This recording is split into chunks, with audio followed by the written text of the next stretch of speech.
Suara Hati. Renungan hari ini, Jumat, 5 September 2025. Topik, menghadapi ilmu pengetahuan dan teknologi. Dan jangan lupa saudaraku, untuk membagikan renungan ini kepada orang lain, agar mereka juga mendapatkan kekuatan rohani di dalam Tuhan. Kiranya saudara diberkati oleh Tuhan kita.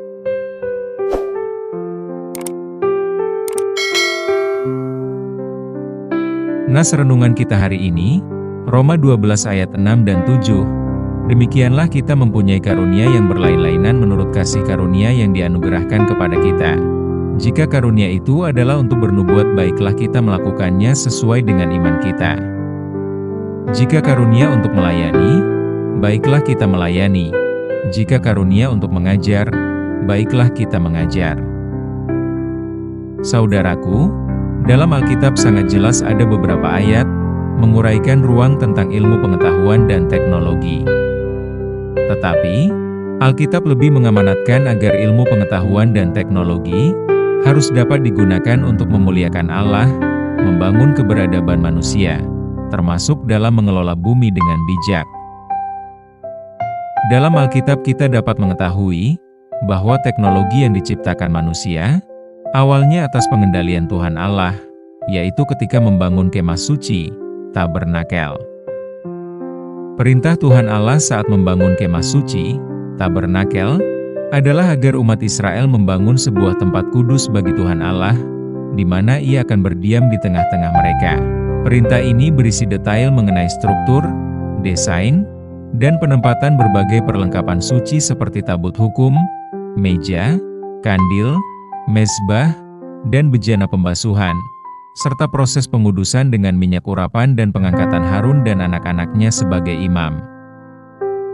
Perintah ini berisi detail mengenai struktur, desain, dan penempatan berbagai perlengkapan suci seperti tabut hukum, meja, kandil, mezbah, dan bejana pembasuhan, serta proses pengudusan dengan minyak urapan dan pengangkatan Harun dan anak-anaknya sebagai imam. Awal mula terjadinya perubahan drastis dalam struktur sosial masyarakat, dikarenakan lahirnya perubahan pengalihan tenaga manusia dengan menggunakan tenaga mesin. Perubahan struktur dalam masyarakat ini, kita sebut dengan revolusi industri. Dari catatan yang dapat kita simak, awalnya kaum rohaniawan di Eropa di saat munculnya revolusi industri, sangat beragam reaksi mereka. Ada yang menentang dan ada yang menyadari terjadinya perubahan sosial dan teknologi di tengah kehidupan masyarakat. Tetapi dalam firman Tuhan kita sudah diingatkan bahwa struktur dalam masyarakat pasti harus berubah. Dan Tuhan Allah memberkati itu. Ini jelas tertulis dalam kitab Perjanjian Lama, yang menuliskan, Allah memberkati mereka, lalu Allah berfirman kepada mereka, beranak cuculah dan bertambah banyak, penuhilah bumi dan taklukkanlah itu, berkuasalah atas ikan-ikan di laut dan burung-burung di udara dan atas segala binatang yang merayap di bumi. Kejadian 1 ayat 28. Perubahan ini yang kita sebut revolusi industri, harus dimanfaatkan untuk kebaikan Tuhan dan sesama. Perkembangan ilmu pengetahuan dan teknologi harus dapat dimanfaatkan dalam penyebaran ajaran agama. Perkembangan industri telah hadir di tengah-tengah kehidupan masyarakat kita. Hadirnya industri itu sedikit banyak akan mempengaruhi perubahan struktur kehidupan masyarakat. Akibat industrialisasi, mereka akan menghadapi pergeseran pengaruh dari institusi. Awalnya memang beberapa kaum rohaniawan pernah mengkritik hadirnya industri yang dinilai membawa dampak negatif dan eksploitasi tenaga kerja, sumber daya, dan kesenjangan sosial, yang dapat menghilangkan nilai-nilai tradisional yang dianggap bertentangan dengan ajaran agama. Sesuai nas renungan kita hari ini, kita diingatkan, perubahan itu tidak bisa kita elakkan. Sebab manusia diberkati Tuhan Allah, untuk mengembangkan bakat atau talenta yang diberikan Tuhan, agar diberdayakan dengan baik. Sebagai umat Tuhan, baik kaum rohaniawan maupun bukan, Mari kita mencoba beradaptasi dengan kondisi baru dan memberikan dukungan moral serta spiritual kepada saudara-saudara kita yang terkena dampak di tengah industrialisasi. Pengaruh kaum rohaniawan di tengah perubahan akibat perkembangan ilmu pengetahuan dan teknologi sangat dibutuhkan. Sebab, perkembangan ilmu pengetahuan dan teknologi akan memicu cara berpikir masyarakat menjadi rasionalisme. Sedang membangun kerohanian manusia tidak dapat dilakaukan dengan cara rasional, melainkan melalui pendekatan spiritual atau kerohanian. Saudaraku, sangat jelas di depan kita, lembaga keagamaan saat ini dan akan datang harus lebih diutamakan, harus unggul dalam bersaing dengan perkembangan ilmu pengetahuan dan teknologi. Lalu apa yang harus kita lakukan? Yaitu menawarkan solusi dan pandangan alternatif terhadap masalah-masalah sosial yang timbul dari perkembangan ilmu pengetahuan dan teknologi. Gereja jangan dijadikan lembaga penentang, tetapi jadilah lembaga yang dapat menolong masyarakat yang terdampak atas perubahan industrialisasi. Memang kita akui bahwa secara umum, perkembangan ilmu pengetahuan dan teknologi menghadirkan tantangan besar bagi kita, terlebih dalam melakukan pelayanan dan mengabarkan Injil di tengah masyarakat modern. Amin. Topik doa kita hari ini, yaitu kepada masyarakat di Tanah Batak yang terdampak perubahan teknologi. Salam sejahtera saudaraku. Tuhan Yesus memberkati kita.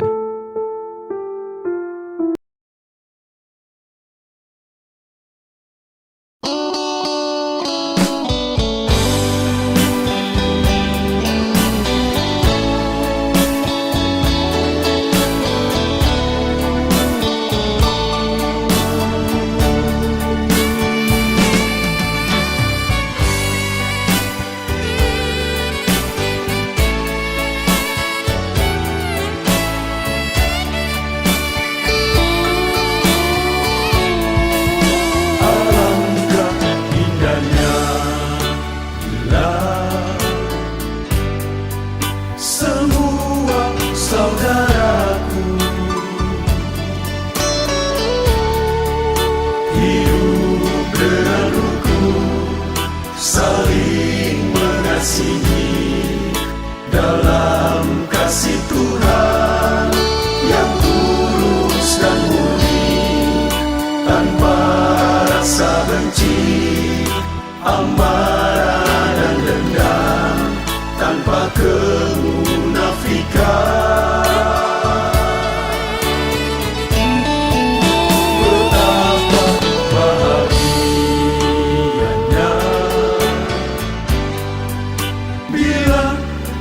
Semua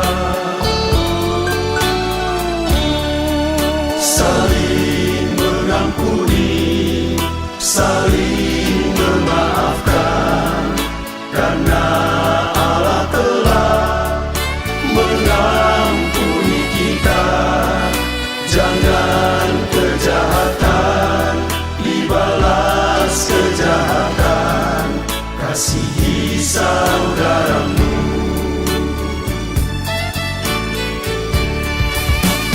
Ingat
betapa bahagianya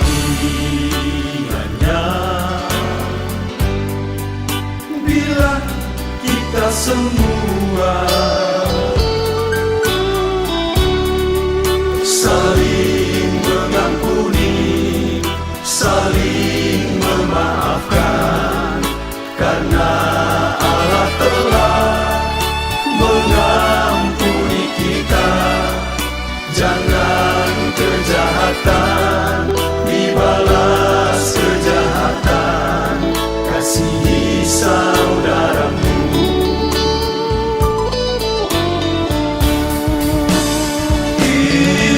Ingatlah tugasmu di dunia, cari jiwa yang tersesat bagi Tuhan. Allah mungkin bisa berbuat bila tak punya kasih.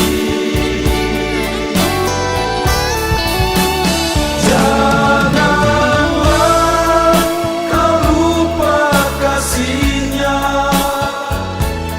bagi kita semua orang yang berdosa. Sudah selayaknya Bila kita saling mengasihi,